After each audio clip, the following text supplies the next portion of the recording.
ایوب سختیانی نے عمرو بن دینار سے، انہوں نے جابر سے فرمایا کہ معاذ نبی کریم صلی اللہ علیہ وسلم کے ساتھ نماز پڑھتے، پھر واپس آ کر اپنی قوم کو نماز پڑھاتے تھے۔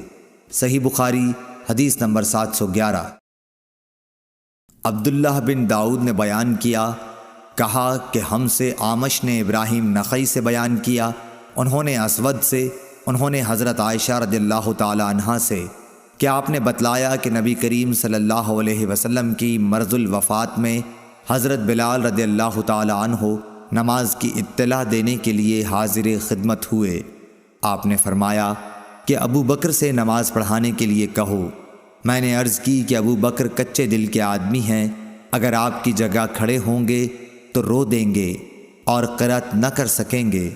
آپ نے پھر فرمایا کہ ابو بکر سے کہو وہ نماز پڑھائیں۔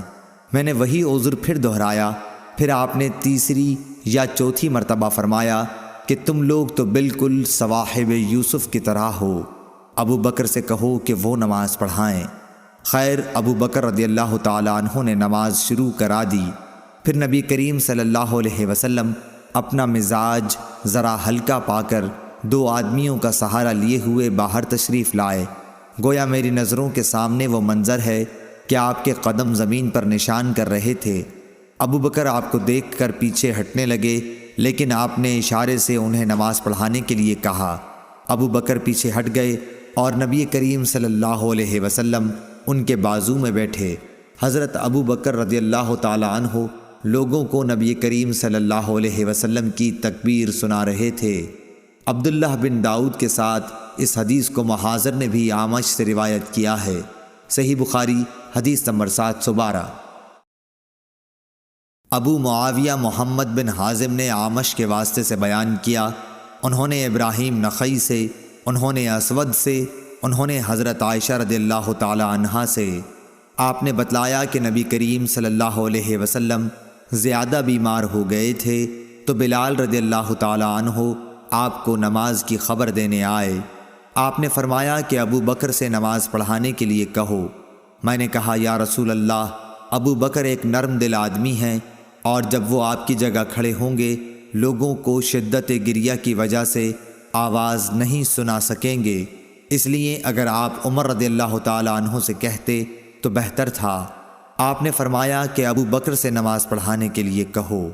پھر میں نے حفصہ رضی اللہ تعالی عنہا سے کہا، تم کہو کہ ابو بکر نرم دل کے آدمی ہیں، اور اگر آپ کی جگہ کھڑے ہوئے تو لوگوں کو اپنی آواز نہیں سنا سکیں گے، اس لیے اگر عمر سے کہیں تو بہتر ہوگا۔ اس پر آپ نے فرمایا کہ تم لوگ صواحب یوسف سے کم نہیں ہو، ابو بکر سے کہو کہ نماز پڑھائیں۔ جب ابو بکر رضی اللہ تعالی عنہ نماز پڑھانے لگے تو آن حضور صلی اللہ علیہ وسلم نے اپنے مرض میں کچھ ہلکا پن محسوس فرمایا اور 2 آدمیوں کا سہارا لے کر کھڑے ہو گئے۔ آپ کے پاؤں زمین پر نشان کر رہے تھے۔ اس طرح چل کر آپ مسجد میں داخل ہوئے۔ جب ابو بکر نے آپ کی آہٹ پائی تو پیچھے ہٹنے لگے، اس لیے رسول اللہ صلی اللہ علیہ وسلم نے اشارے سے روکا۔ پھر نبی کریم صلی اللہ علیہ وسلم ابو بکر رضی اللہ تعالی عنہ کی بائیں طرف بیٹھ گئے تو ابو بکر کھڑے ہو کر نماز پڑھ رہے تھے اور رسول اللہ صلی اللہ علیہ وسلم بیٹھ کر۔ ابو بکر رضی اللہ تعالی عنہ رسول اللہ صلی اللہ علیہ وسلم کی اقتداء کر رہے تھے اور لوگ ابو بکر رضی اللہ تعالی عنہ کی اقتداء۔ صحیح بخاری حدیث نمبر 713۔ ابو ہریرہ رضی اللہ تعالی عنہ سے روایت ہے کہ رسول اللہ صلی اللہ علیہ وسلم نے ظہر کی نماز میں 2 رکعت پڑھ کر نماز ختم کر دی تو آپ سے ذوالیدین نے کہا کہ یا رسول اللہ، کیا نماز کم ہو گئی ہے یا آپ بھول گئے ہیں؟ اس پر آپ صلی اللہ علیہ وسلم نے اور لوگوں کی طرف دیکھ کر پوچھا، ذوالیدین صحیح کہتے ہیں؟ لوگوں نے کہا ہاں۔ پھر آپ اٹھے اور دوسری رکعتیں بھی پڑھیں، پھر سلام پھیرا، پھر تکبیر کہی اور سجدہ کیا، پہلے کی طرح یا اس سے بھی کچھ لمبا سجدہ۔ صحیح بخاری حدیث نمبر 714۔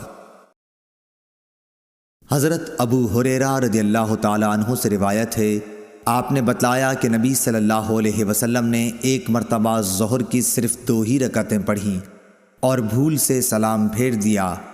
پھر کہا گیا کہ آپ نے صرف 2 ہی رکعتیں پڑھی ہیں، پس آپ نے 2 رکعتیں اور پڑھیں، پھر سلام پھیرا، پھر 2 سجدے کیے۔ صحیح بخاری حدیث نمبر 715۔